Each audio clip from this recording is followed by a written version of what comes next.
Thank you. It's an honor to be here. I kind of feel like surrounded by heroes and stuff like that.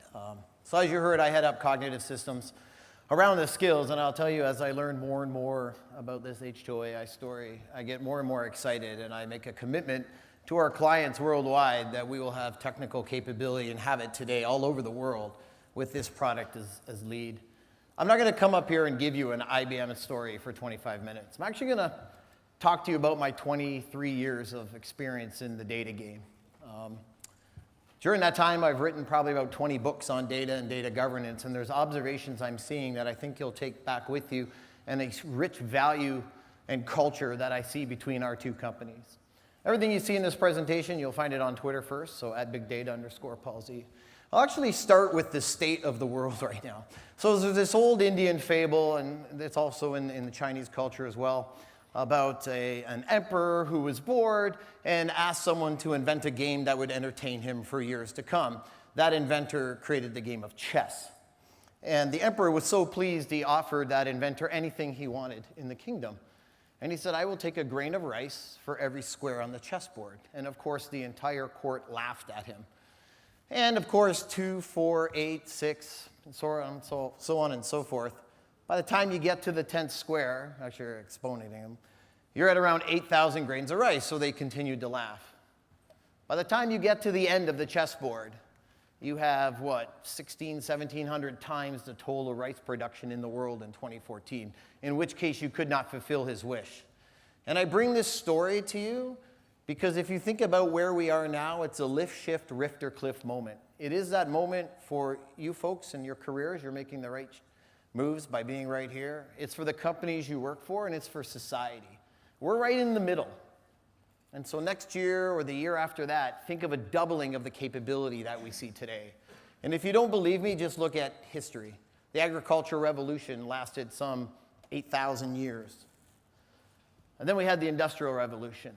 And just in 120 years, this is what I'm talking about the doubling, this came along, which was a pretty bright idea. And just 90 years after that, we put man on the moon. And it was some 22 years after that, the internet changed things forever. And it was 9 years later we mapped the human genome. This is where we are in human history. And so I know that I'm the IBM guy. You're looking at this picture thinking that looks like a mainframe DBA on the left of that side, but that's not who it is, right? This is my philosophy on data. This is where the stuff is going to come from that drives your AI, your DL, and your ML. And one is databases, right? Where we have this trusted source of data. You think of a gold miner, they could see the gold they would mine for it and invest in towns. Highly visible, investment is obvious and well understood. And then along came technology, and in the mining industry, new capital equipment, like Hadoop, like SQL over Spark, which would allow you to go through millions of tons of dirt or low value per byte data to find near invisible strands of gold or insights. And some vendors will tell you the left is dead, some vendors will tell you the right is dead. I will tell you they're all very much alive because this is where the data upon which you will bring and build your algorithms will come from. From schema first, schema on read, schema on need, or schema never. All these will feed into your AI frameworks. And so this brings an interesting conundrum. Like I have all these places where I can store data. I don't have to go through friction to store the data. And so I talk to clients all the time, and I ask, what do you think your kind of data collection score is? And every single time it's an A+. There is no client in the world who has a problem collecting data. But then when you ask what their data decisioning score is like, and they end up at a C-. And it's kind of odd, right? If you think about it, if the slope is an A+ of data collection of that curve, it looks like that, and data understanding is like that, what's all this space? At best, it's lost opportunity. The truth of the matter is we're getting dumber and dumber as organizations of what we could already know. And this has given rise to this great conundrum. So when I first started writing data warehousing books, I used to talk about finding a needle in a haystack. And then along came the big data craze, and I wrote the book Hadoop for Dummies. I actually co-authored it with an H2O AI employee, Raphael Kos, who I think is here. And we talked about, like the theory was, well, we find a needle in a haystack, so we can find the needle if we add more hay. It didn't turn out very well, did it? Data lakes became data swamps. And today, it's about finding needles in stacks of needles. And for that, companies need to go to AI to help watch, compose, sense, and look. And with that, they create incredible opportunities and worker productivity. And I will tell you, today companies brag about their warranty, their product mix, their offerings. They're going to be bragging about their algorithms.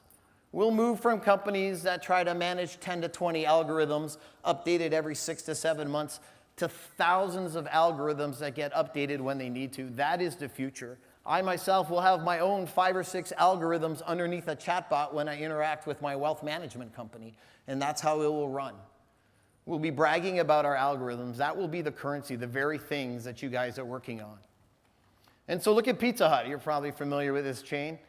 Over 6,000 profiles to predict what you're going to order on future purchases. And so here, I'll kind of show you how that works. This is pulling in live from Twitter, just grabbing and running some sentiment on your propensity to buy and those types of things. But when you want to create those kind of micro segments, what do? What does Pizza Hut do? I'll go start this right now. Let it run for a bit. Pause it. Short sample size, but you can see Texas is leading the USA in tattoo intents, right? So that's why I'm scraping Twitter. Look who's looking for tattoos. But how do we build a profile of someone who wants to get a tattoo? We look at the information they're sharing. This is why we need AI and machine learning to go through this stuff. And I can see that people want to get tattoos. Most of them are interested in sports and food. We would know how to target them by occupation. Accountants don't get a lot of tattoos. IT is getting inked up. What's going on with IT there? So that's quite interesting. But the way I build a profile to order a pizza is the same way I build a profile for KYC in finance, know your customer, or an ICP, your ideal customer profile. You see, the thing is all we do is change the data, right? And we look for these patterns in the data. And so when I look for kind of patterns in the data, I thought, well, this is kind of neat. We can use supervised and unsupervised learning to give you these kind of ideas of the stuff that you'll do. And so here, just use the Microsoft Bing API to go and scrape for me a whole bunch of photos of folks from the FIFA World Cup. I figure I'm in the kind of FIFA land, right? You had a great run here in London and great tournament to watch in Europe. Now, originally, we tried to detect the faces using HAR cascades, but it actually created way too many data points and properties. So we actually started to use a boosted algorithm. We found that was an easier way for us to detect a face. And so what I've asked this mechanism to do, this pipeline to do, is to go through there and go and, without knowing who they are, go and create clusters, and the K-means, of the different soccer players that we found. And so I'm in Soccer Central here. Everybody know who that is? You can scream it out if you know. Yeah, Ronaldo, that's right. Who's that? Lionel Messi. And who's that? Salah, the diver. And now here are the ones it couldn't find. It's never going to be perfect. I'm always iterating.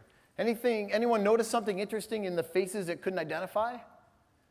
You don't need machine learning for it, but that is definitely not Cristiano Ronaldo.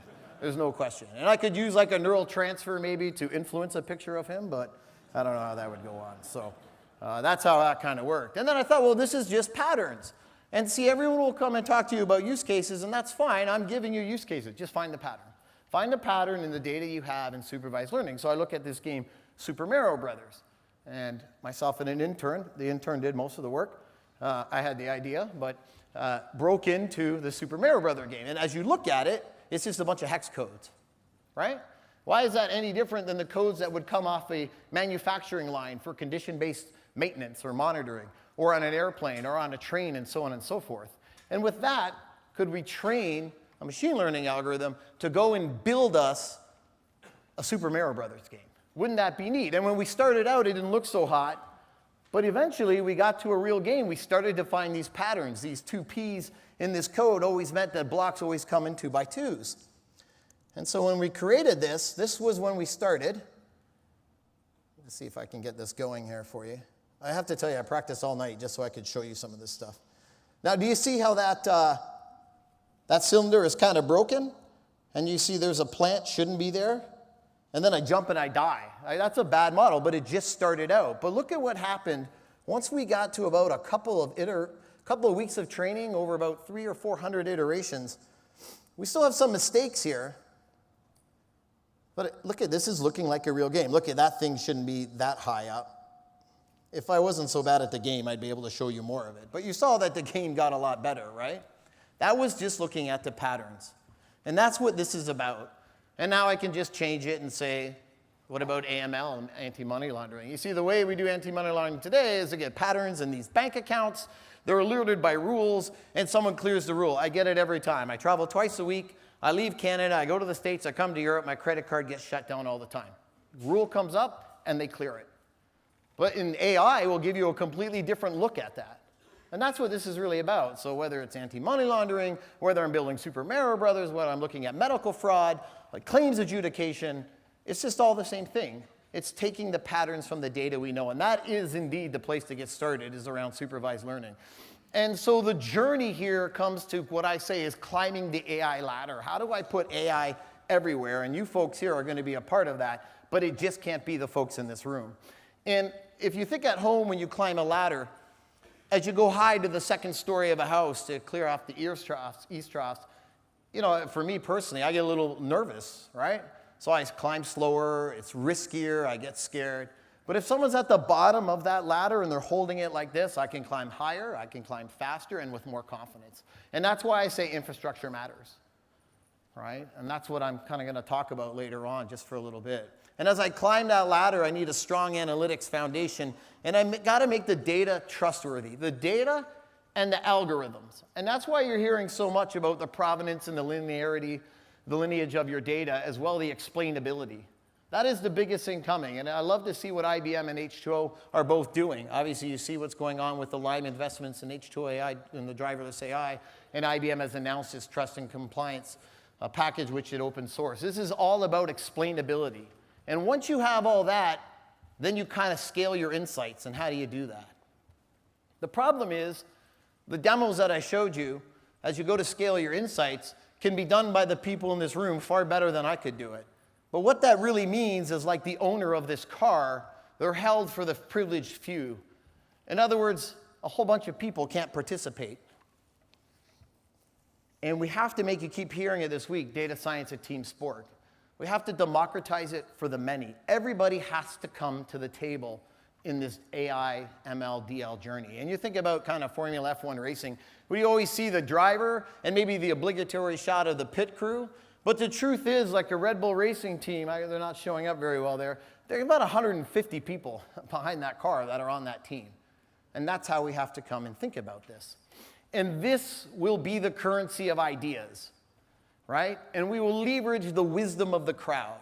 And this was my attraction to driverless AI. I'm going to share with you a story on that. It's because it is really talking to becoming the wisdom of the crowd. So think about this. If everyone could participate in this, we could bring analysts in from the business side that could start initial models, then the wisdom of the crowd could come up with thousands of hypotheses or ideas to consider.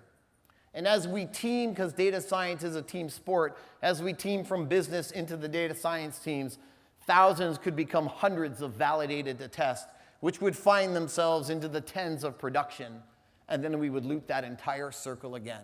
And that is how companies will win in the future. They won't win by having the 20 smartest data scientists in the room. You'll get ahead and it'll be great. It's going to be a tough climb, tough to get those people, right? But that is how you will scale an enterprise. And so when you look at this kind of path, think about it. Up and running can take weeks to months. You know, my first book I ever wrote was a guide to databases on Linux. All it was is how to install 8 databases on Linux. That was it. It took forever to get going. And I remember when Hadoop first came out, it would take you 3 to 4 months to get going. And in this space, OpenCV will change something, or this will change, and it breaks stuff, right? How do we go and take up and running from weeks to months into minutes, into the time it takes for a quick lunch on premise or spin it up in the cloud? And both our companies are doing exactly that. Big part here is 80% of data scientists' time is spent on data preparation or preparing for AI projects and so on and so forth, right? I mean, that's a horrible statement for me to make. Now imagine not only speeding that up, but if I could take the onerous task of initial wrangling or preparation off of the shoulders of these privileged few, the folks in this room, and spread it across the business in a self-service manner, we could get to those first 1,000 models. And then we have to train them. And it's quite simple. When I go through this kind of iteration of feature examination, how do I get the features trained faster to come back to see what I want to do? Well, there's two ways. A is just raw speed. You heard about NVIDIA. I'll talk more about the performance speed. But it's also in the assistance, and that's what this fine-tune and deploy is. How do you take kind of, well, H2O is doing, how do you take these grandmasters, the who's who of data science in the world, and put them as algorithms underneath to assist you? That way you'll get more models faster. That way we can get the thousands past to the hundreds, past to the tens. And then you have to do the whole thing over again. And the tagline at the bottom here is one I do not want you to forget, because in this race to AI, most people aren't understanding it yet. Explain thyself. More and more, explain thyself. And so we kind of look at what we're doing in our platform. I'll share with you what we're doing for vision. And it's so complementary by what H2O and I do. We have the same ethos, if you will. Imagine you're a business user, construction site manager. You want to create a computer vision project. I come in here, no technical skills at all needed. I'm just going to upload some files. I'm going to upload some files of some safety vests for workers. Why? Because I get fined if you don't wear a safety vest. That's pretty simple. And then once I do that, I'm actually going to create categories. Right? I'm the business user, and I know if you're not wearing a helmet or you're not wearing a vest, then we're going to get fined, so we'll just create those labels. We have the data, we have the image that we've taken from the video cameras. We'll create those labels, supervised learning. Pretty simple. I haven't had to bug anybody yet. I'm just a line of business user. And then I'll just label the data, right? And so you can see this theme of automation and inviting the many to participate is super important, and it's why our two companies are so well hinged on this very storyline. And of course, once I do that, then I start to train the model. This is how I get to the thousands, right? Created an object classification model on a safety vest, and it'll go train. Under the covers, it'll launch out some Spark, try to figure out the best hyperparameter space. It'll early exit if it's not training, converging well. Sounds very similar to the H2O AI driverless AI piece. And then I expose it with some click as a web service. And so I have that same kind of story here. Now, you've seen 100 of these. So it's not like I'm going to come here and do a demo for you per se, but I want to share a story because my daughter is actually working on a Titanic.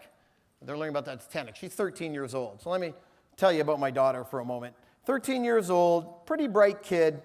When I was writing the book Hadoop for Dummies, she asked me what the elephant was, right? And I had explained to her what MPP was. And I said, listen, go and tell me something in the real world that is MPP. And this is what she came up with. She took her rake and put a marshmallow on each of the tines so she could roast more marshmallows at one time. I felt that qualified her to use driverless AI, because that's all you need. You just had to be curious, right? And so she went in here and, did your classic, let's go in here, and she went to predict, and we were trying to understand and explain what was going on. And, I gave her one little hint, and that was just to drop the kind of the passengers, since it was just a primary key column. And basically, she knew the target, and she picked survived on her own. And then we kind of threw it off. And that was the story. And so you've seen that demo 100 times, so I don't need to show you that anymore. But I think what the cool part of this was, when we went into right here, now my daughter's not a Lyme expert, neither is her dad, but she quickly looked at this decision tree and could start to understand what the top classifications were by sex and then next by class or cabin. This is a 13-year-old kid who's being able to build this model. She doesn't understand what everything means, but we invited more people to the story in her conversation. And this is what we need to do more and more of. And so I think about, despite the name driverless AI, maybe this is an oxymoron to show this example, but I think about the way cars are kind of operated today in this Tiptronic type of transmission, right? I cannot know how to drive. I remember the first time you drove a standard, it probably didn't go very well. Today, you could get into this car and drive it like a standard, and there's someone there to protect you. You could be an expert, and you might understand how that particular machine will shift the gears for you if you make a mistake. This is how I think of driverless AI today, and this is why it's so critical to scale in your companies. You look at PayPal, right? Amazing results, but the key for me was when they said, match 10 years of expert training in engineering. Performance up 6%, so performance, obviously the accuracy of your model. Why? It's because some of the world's best are behind there. And look you could have the gold medal in tuning. You're still not a grandmaster. So you could learn. I could be an expert. I was a DBA for many years. This is what I did to go tune performance. And along came autonomic computing, and suddenly I didn't do the first 5 things. I just started at step 6. That was good for me. I'm a brand new to data science. I'm brand new, right? And I'm not exactly sure how everything works. Now I can get started in the same framework. And I think that's the storyline. And so when you hear kind of these customers keep talking and talking about being able to reach higher, I mean, more models, how do I get them out faster? How do I get them to perform better? That's what it's about. And so the other thing that I want you to be aware of is this problem of interpretability. This is the explainability thing. This will be a huge thing. I encourage you to get to know this more and more. And I think the simple example I would give you is easy to explain. How hard would that be to explain to an auditor, to your boss, and so on and so forth? So being explainable is going to matter in a major, major way in those types of investments. And when I talk about explainability, I don't just mean what's coming out of the black box. I want you to think of that acumen all the way to where that data came from. And if you thought about where that data came from, whether it's object storage or Spark or so on and so forth, think of it like water that you consume every day. This water came from a garden hose. It's minimally refined. The water I shower with went through a softening service, and maybe it got heated for me, and I took a shower with it.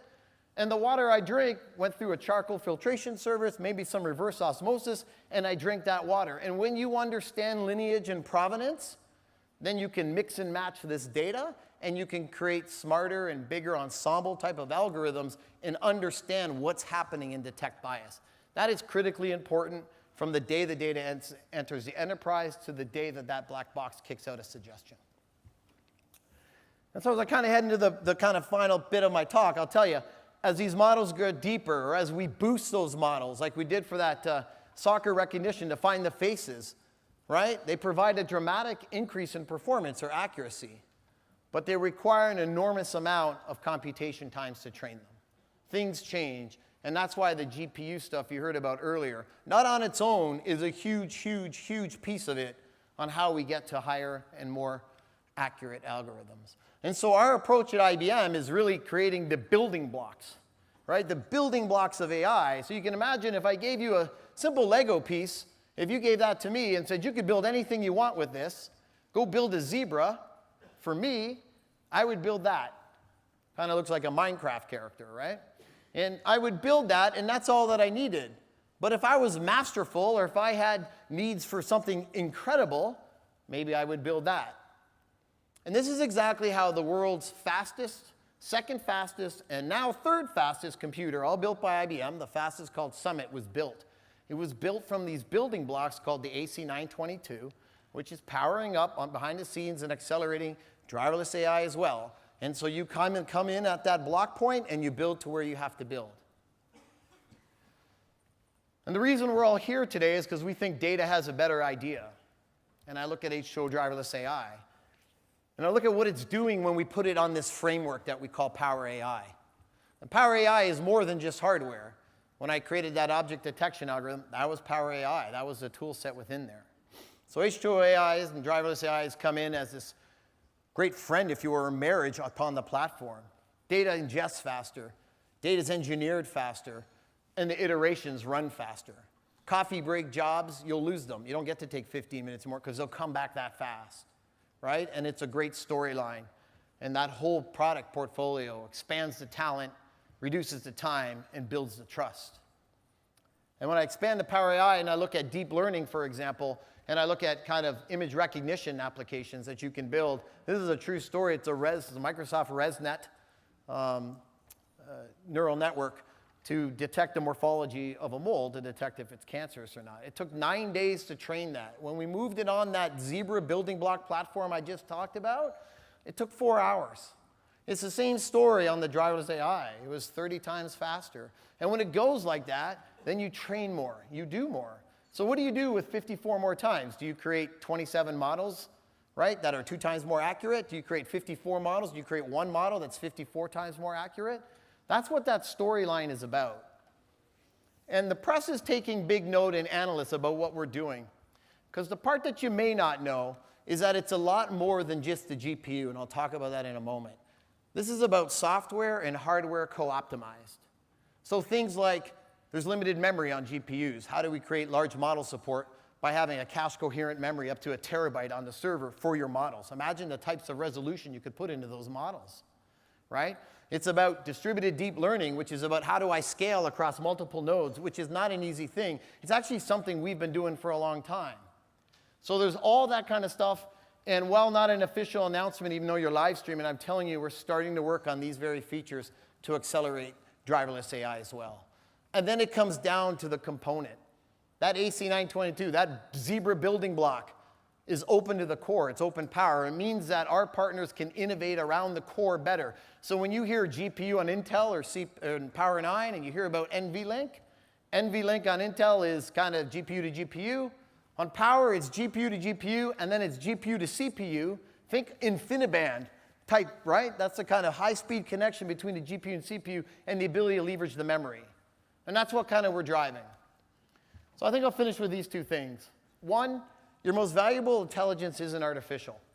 That's actually why you need AI. It's sitting there. It's in your heads. It's in our data. We need to bring that together. And I'll finish with this one. I hear a lot about, my mom thinks that this is the end of humankind and all those types of things. And I thought that this analogy is perfect on the kind of renaissance that you're a part of today. So everyone know who Garry Kasparov is. He got beat in, 1997 by IBM Blue Machine in the game of chess. He hung his head, and they said computers were here forever to dominate. And Garry Kasparov stepped back, and he said, I didn't lose that chess game because the computer was smarter than me.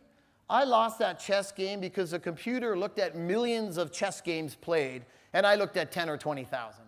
And it wasn't fair. It saw more patterns. That's what computers are good at. And along came this thing called Centaur chess.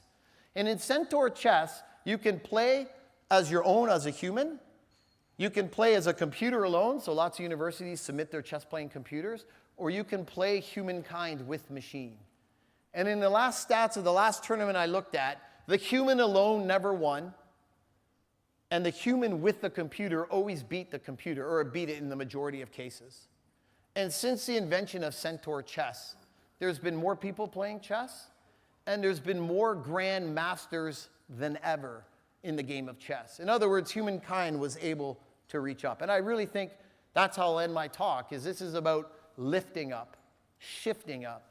And I think the stuff that the folks are doing with driverless AI and the grand masters behind those scenes is all about this storyline. Human with machine will conquer machine.